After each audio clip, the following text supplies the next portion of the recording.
ನೋಡ್ರಿ, ನನ್ನ ಅನುಭವದಲ್ಲಿ ಆದಂಥ ಒಂದಿಷ್ಟು ಮಾತುಗಳನ್ನು ಇವತ್ತು ನಾನು ಮಾತಾಡ್ತೀನಿ. ಭಾಳ ತಾಳ್ಮೆಯಿಂದ ಕೇಳಿ. ಈ ವಿಡಿಯೋ ನಿಮ್ಮ ಜೀವನವನ್ನೇ ಬದಲಾಯಿಸುತ್ತೆ. ಯಾರ್ಯಾರು ಸರ್ಕಾರಿ ಪರೀಕ್ಷೆಗಳಿಗೆ ಓದ್ತಾ ಇದ್ದೀರಾ, P C, P S I, F D A, S D A, P D O, ಆಮೇಲೆ G P S T, I A S, K S, ಎಲ್ಲ ಸರ್ಕಾರಿ ಹುದ್ದೆಗಳಿಗೆ ನೀವು ಪ್ರಿಪ್ರೇಷನ್ ಮಾಡ್ತಾ ಇದ್ದೀರಾ. ನಾನು ಇವತ್ತು ಮಾತಾಡ್ತೀನಲ್ಲ, ಇದು ಗೋಲ್ಡನ್ ವರ್ಡ್ಸ್. ನಾನು ಇಂಜಿನಿಯರಿಂಗ್ ಮುಗಿದು ಆಮೇಲೆ ಡೆಲ್ಲಿಗೆ ಐ ಎ ಎಸ್ ಕೋಚಿಂಗ್ ಹೋದೆ. I A S, K S exam ಎಲ್ಲ ಬರೆದೆ, ಮೇನ್ಸ್ ಬರೆದೆ. ಆಮೇಲೆ ನಾನು ಈ ಕಡೆ ಟೀಚಿಂಗ್ ಇಳಿದ್ಬಿಟ್ವಿ. ಸುಮಾರು ಈಗ 6-7 ವರ್ಷದಿಂದ ನಾನು ಪಾಠ ಮಾಡ್ತಾಯಿದ್ದೀನಿ. ಅನ್ಅಕಾಡೆಮಿಯಲ್ಲಿ ನಾನು ಟೀಚ್ ಮಾಡಿದ್ದೀನಿ. ಬೇರೆ ಬೇರೆ ಕಡೆ ಎಲ್ಲ ಪಾಠ ಮಾಡಿದ್ದೀನಿ. ಈಗ ಪ್ರೆಸೆಂಟ್ ಸಂಕಲ್ಪ ಪದ ಆ್ಯಪಲ್ಲಿ ನಾನು ಕ್ಲಾಸ್ ಮಾಡ್ತಾಯಿದ್ದೀನಿ. ನಾನು ಇಂಜಿನಿಯರಿಂಗ್ ಮುಗಿದು ಈ ಫೀಲ್ಡಲ್ಲಿ, ಈ ಕಾಂಪಿಟೇಟಿವ್ ಫೀಲ್ಡಲ್ಲಿ ಸುಮಾರು 10-11 ವರ್ಷ ಆಗಿದೆ. ನಾನು ಓದ್ತಾ ಇರಬೇಕಾದ್ರೆ ಮತ್ತು ನಾನು ಪಾಠ ಮಾಡ್ತಿರ್ಬೇಕಾದ್ರೆ. ಈ ಎಲ್ಲ ಅನುಭವಗಳಲ್ಲಿ ನೀವು ಗೌರ್ಮೆಂಟ್ ಎಕ್ಸಾಮ್ ಪಾಸ್ ಮಾಡಬೇಕಾದ್ರೆ ಈಗ ನಾನು ಕಂಡುಕೊಂಡಿರೋ ಸತ್ಯ ಏನಪ್ಪ ಅಂದರೆ ಒಂದಿದೆ, ಅದು ಪಕ್ಕ 100%. ಅದೇನಪ್ಪ ಅಂದರೆ, ನೀವೇನು ಮಾಡ್ತೀರಿ, ಭಾಳ ಜನ ದಿನ ಬುಕ್ ಓದ್ತೀರಾ. ಈಗ ಸಂವಿಧಾನಕ್ಕೆ ಗಂಗಾಧರ್ ಸರ್ ಬುಕ್ ಓದ್ತೀರಾ. ಆಮೇಲೆ ಎಲ್ಲರೂ ಕ್ವೆಶನ್ ಪೇಪರ್ ಸಾಲ್ವ್ ಮಾಡಿದ್ರೆ ಆನ್ಸರ್ ಮಾಡೋಕ್ಕೆ ಬರೋಲ್ಲ, ಕನ್ಫ್ಯೂಸ್ ಆಗ್ತೀರಾ. ಎಕ್ಸಾಮಲ್ಲಿ ಕನ್ಫ್ಯೂಷನ್. ಈಗ ಆಲ್ರೆಡಿ ನೀವು 8, 10, 5, 4 ಎಕ್ಸಾಮ್ ಬರ್ದಿರಿ. ಈಗ ಭಾಳ ಎಕ್ಸಾಮ್ ಬರ್ದಿರಿ, ಭಾಳ ಜನ ಬರ್ದಿರ್ತೀರ. ನಿಮ್ಮಲ್ಲಿ ನಿಮಗೆ ಡೌಟ್ ಬರೋಕ್ಕೆ ಶುರು ಆಗ್ತೈತಿ, ನನ್ನ ನೌಕರಿ ಆಗ್ತದೋ ಇಲ್ಲೋ, ಹಿಂಗೆ ಯಾಕೆ ಆಗ್ತೈತಿ, ನಾನು ಓದಿದ್ರೆ ಯಾಕೆ ನೆನ್ಪಿಡಿಲ್ಲ. ನೋಡಿ, ನಿಮ್ಮ ಹತ್ರ ಏನೇನು ಬುಕ್ಸ್ ಇದೆಯಲ್ಲ ಓದಿದ್ದೀರ. ಈಗ 2 ಸಲ ಓದಿದ್ದೀರ, 3 ಸಲ, ಕೆಲವ್ರು 8 ಸಲ, ಕೆಲವ್ರು 10 ಸಲ ರಿವಿಷನ್ ಮಾಡಿದ್ದೀರ. ಇರಲಿ, ಆಯಿತು. ಇನ್ಮೇಲೆ ಏನು ಮಾಡಬೇಕು ಗೊತ್ತಾ ನೀವು? ಇನ್ಮೇಲೆ ಏನು ಮಾಡಬೇಕು ಗೊತ್ತಾ? Question paper. ಯಾವ ಥರ ಕ್ವಶನ್ ಪೇಪರ್? ಈಗ ನೀವು ಪಿ ಎಸ್ ಐ ಓದ್ತೀನಿ ಅಂದ ತಕ್ಷಣ ಬರೀ ಪಿ ಎಸ್ ಐ ಅಷ್ಟೇ ಅಲ್ಲ, ಏನಾಗಲ್ಲ. K S question paper solve ಮಾಡಬೇಕು. ಆ P S I G S paper 1 G S ನೋಡಿರಲ್ಲ, ಅದ್ರಾಗೆಲ್ಲ ಹಿಸ್ಟ್ರಿ, ಜಾಗ್ರಫಿ ಎಲ್ಲ ಇರ್ತದೆ. ಅದಕ್ಕೆ ಸಂಬಂಧಪಟ್ಟಂಥ question papers all over India.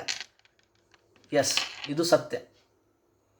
ಹೆಂಗೆ ನೋಡಿ, ಈಗ ನೀವು ಪಿ ಎಸ್ ಐ ಎಕ್ಸಾಮಿಗೆ ಪ್ರಿಪ್ರೇಷನ್ ಮಾಡ್ತೀರ ಅಂದರೆ ನೀವು I A S question paper solve ಮಾಡಬೇಕು. ಸುಮಾರು 7-8 ವರ್ಷಗಳದ I A S.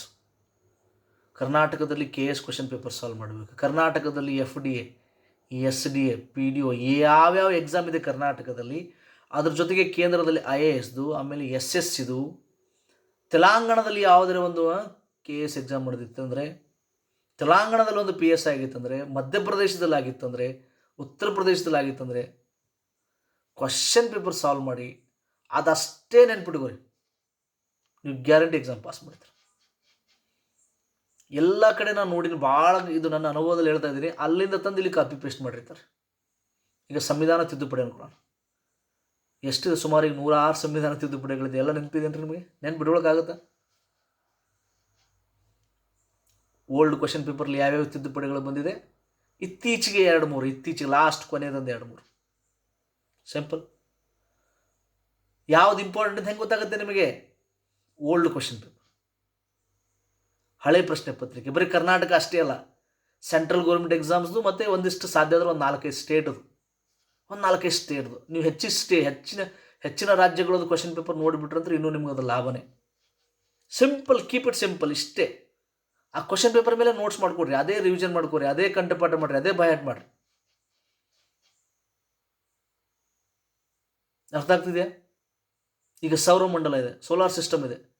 Solar system ಒಂದೊಂದು ಬುಕ್ಕಲ್ಲಿ ಒಂದೊಂದು ಥರ ಕೊಟ್ಟಿದ್ದಾರೆ. ಎಷ್ಟೊತ್ತು ಓದ್ತೀರ? ಇಲ್ಲಿವರೆಗೂ ಸೌರಮಂಡಲದ ಮೇಲೆ ಎಲ್ಲೆಲ್ಲಿ ಕ್ವಶನ್ ಬಂದಿದೆ? ಯು ಪಿ ಎಸ್ ಸಿಯಲ್ಲಿ, ಐ ಎ ಎಸ್ ಅಲ್ಲಿ ಏನು ಕೇಳಿದ್ದಾನೆ, ಕರ್ನಾಟಕದಲ್ಲಿ ಏನು ಕೇಳಿದ್ದಾನೆ, ಆ ಪಾಯಿಂಟ್ಸ್ ನೀವು ಇಷ್ಟು ಮಾಡಿರಿ. ಹೇಳ್ತೀನಿ, ಇಷ್ಟು ಸಿಂಪಲ್ ಅನ್ಸುತ್ತಲ್ಲ ಎಕ್ಸಾಮ್. ಇದು ಕಾಂಪಿಟೇಟಿವ್ ಎಕ್ಸಾಮ್ ಇಷ್ಟು ಸರಳ ಇದೆ ಅಂತ ಅನ್ಕೋತೀರಿ.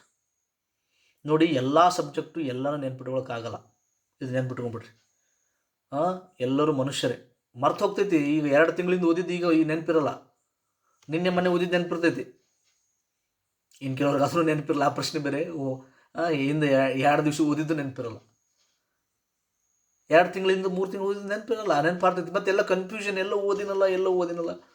ಏನಿಲ್ಲ, ನೀವು ಓಲ್ಡ್ ಕ್ವಶನ್ ಪೇಪರ್ನೇ ಯಾಕೆ ಓಲ್ಡ್ ಕ್ವಶನ್ ಪೇಪರ್ ಬಿಡಿಸ್ಬೇಕಂದ್ರೆ, ಈಗ ನೀವು ಫಾರ್ ಎಕ್ಸಾಂಪಲ್ ಈಗ ಯಾವುದೋ ಅಂತ ತಿಳ್ಕೊಳ್ಳೋಣ. ಈಗ ಯಾವುದು ಉದಾಹರಣೆಗೆ, ಈಗ ಭಾರತೀಯ ಅರ್ಥವ್ಯವಸ್ಥೆಯಲ್ಲಿ ಬ್ಯಾಂಕಿಂಗ್ ಸಿಸ್ಟಮ್ ತೊಗೊಳ್ಳೋಣ, ಅಥವಾ ಅದ್ರಾಗ ಮಾನಿಟ್ರಿ ಪಾಲಿಸಿ ಅಂತ ಬರ್ತೈತಿ. Repo rate, bank rate, SLR, CRR ಎಲ್ಲ ಬರ್ತೈತಿ, ಹೌದಾ? ಅವೆಲ್ಲ ನೀವು ಓದಿರ್ತೀರ, ನೀವು ಬುಕ್ಕಲ್ಲಿ ನೋಟ್ಸಲ್ಲಿ ಓದಿರ್ತೀರ, ಎಲ್ಲ ಓದಿರ್ತೀರ. ಓದಿ ಎಕ್ಸಾಮ್ ಬರೀರಿ, ಗ್ಯಾರಂಟಿ ಕನ್ಫ್ಯೂಸ್ ಮಾಡ್ಕೊಂಡು ತಪ್ಪು ಹಾಕಿ ಬರ್ತೀರಿ ನೀವು. ನಾನು ಬರ್ದು ಕೊಡ್ತೀನಿ ನಿಮ್ಗೆ. ನನಗೆ ಎಕ್ಸ್ಪೀರಿಯನ್ಸ್ ಹೇಳ್ತಾ ಇದ್ದೀನಿ ನಿಮಗೆ.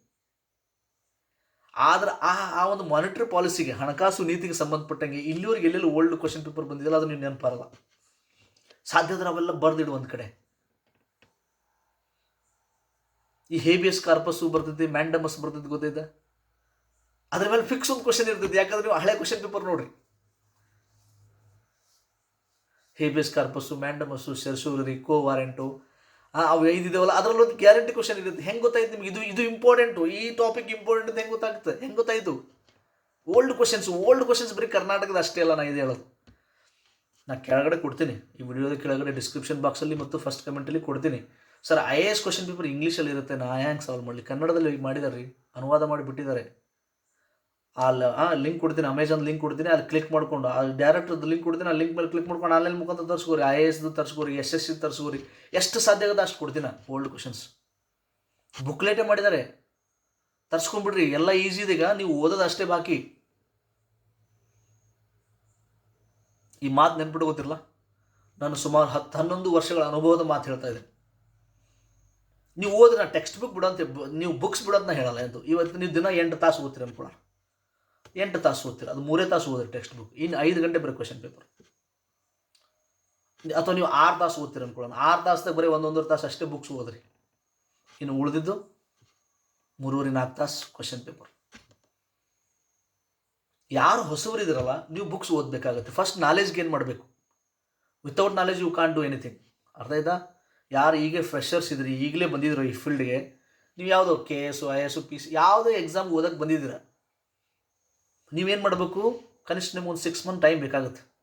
ಎಲ್ಲ ತಿಳ್ಕೊಬೇಕಲ್ಲ, ಭೂಗೋಳಶಾಸ್ತ್ರ, ಇತಿಹಾಸ, ಸಂವಿಧಾನ ಎಲ್ಲ ತಿಳ್ಕೊಬೇಕಾಗುತ್ತೆ ನೀವು. Science, technology. ನಾನು ಹೇಳ್ತಿರೋದು, ಈಗ ಆಲ್ರೆಡಿ ಅವೆಲ್ಲ ಓದಿದ್ವಿ ಸರ್, ಓದೋಕ್ಕೆ ಬೇಜಾರಾಗುತ್ತೆ ಕೂತ್ಕೊಂಡ್ರೆ. ಎಲ್ಲ ಓದಿದ್ರು ಕೂಡ ನಾನು ಎಕ್ಸಾಮ್ ಪಾಸ್ ಮಾಡೋಕ್ಕಾಗ್ತಿಲ್ಲ. ಹೆಂಗೆ? Why? This is the trick. ಬರೀ ಕರ್ನಾಟಕದ್ದು ಹಳೆ ಪ್ರಶ್ನೆ ಪತ್ರಿಕೆ ಸಾಲ್ವ್ ಮಾಡಿದ್ರೆ ಸಾಕಾಗಲ್ಲ ಅಂತ ನನಗನ್ಸುತ್ತೆ. ದಯವಿಟ್ಟು UPSC IAS ಕ್ವಶನ್ ಪೇಪರ್ ಮಾಡಿರಿ, SSC ಮಾಡಿರಿ. ನಿಮ್ಗೆ ಗೊತ್ತಾಗುತ್ತೆ ಈ ಟಾಪಿಕ್ ಎಷ್ಟು ಸಲ ರಿಪೀಟ್ ಆಗಿದೆಯೋ ಮಾರಾಯ ಅಂತ. ನೀವೇ ಹುಚ್ಚಾಗ್ತೈತಿ, ಈ ಟಾಪಿಕ್ ಎಷ್ಟು ಸಲ ರಿಪೀಟ್ ಆಗಿದೆ ಅಂತ ನಿಮಗೆ ಅನಿಸುತ್ತೆ. ಗೊತ್ತಾಯ್ತಾ? ಆ ಟಾಪಿಕ್ಗಳು ನೀವು ಮರೆಯೋಕ್ಕೆ ಸಾಧ್ಯನೇ ಇಲ್ಲ. ಈ ಟ್ರಿಕ್ನ ಫಾಲೋ ಮಾಡಿ. ಆಮೇಲೆ ನಿಮಗೆ ಯಾರಿಗಾದರೂ ಕ್ಲಾಸಸ್ ಬೇಕು ಅಂದರೆ ಸಂಕಲ್ಪ ಪಥ ಆ್ಯಪ್ಗೆ ಬನ್ನಿ. ಅದ್ರ ಸಂಬಂಧಪಟ್ಟಂತೆ ಎಲ್ಲ ಮಾಹಿತಿ ಫಸ್ಟ್ ಕಮೆಂಟಲ್ಲಿ ಮತ್ತು ಡಿಸ್ಕ್ರಿಪ್ಷನ್ ಬಾಕ್ಸಲ್ಲಿ ಕೊಟ್ಟಿರ್ತೀನಿ. ಥ್ಯಾಂಕ್ ಯು, ಧನ್ಯವಾದ.